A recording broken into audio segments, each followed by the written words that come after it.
There's a rapidly evolving frontier in information warfare, a battle to sway your mind. It's called content-generating artificial intelligence, AI, and many top leaders fear it's a threat to our elections. Are you worried about AI or deepfakes misleading voters in your state? I am. This is the #1 issue that we're talking about. It's a big concern. This is very real, very fast. It can also be very damaging and destructive.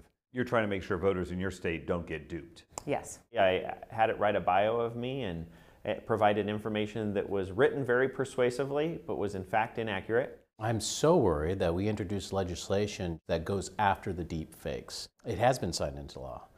It was a bipartisan effort. Top election leaders from 18 states told our National Investigative Unit this week AI could dupe their voters, including by using deep fake video. I would never say these things. Which make a speaker look like they said something they did not.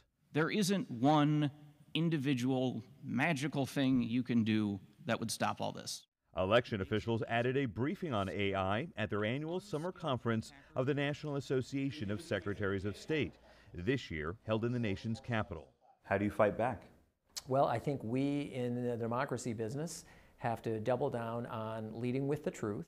You're the top election official in Iowa. Yeah. One day there could be a deep fake of you saying, you know what, I've moved the election from Tuesday to Wednesday. Oh, you're right, and we have to be ready for it. I don't think any election administrator in this country is not worried about this issue. They could be a deep fake of you. They absolutely could, and it's terrifying.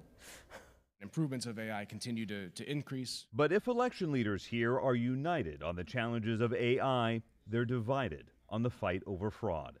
Specifically, how best to catch it. So far, 9 states have quit or are quitting the Electronic Registration Information Center, known as ERIC for short, with at least 5 more states considering it or proposing to make it harder to join in the first place. ERIC is a cost-saving data center. The group helps states share voter registration data to catch double voting or voters registered in multiple states and help identify eligible but unregistered voters. But as more states drop out, some say it's no longer worth the cost, which for most is under $100,000 a year. You're saying you're not getting your bang for your buck anymore? Well, certainly, we're not getting the bang for the buck. Our problem was the barriers to entry into ERIC.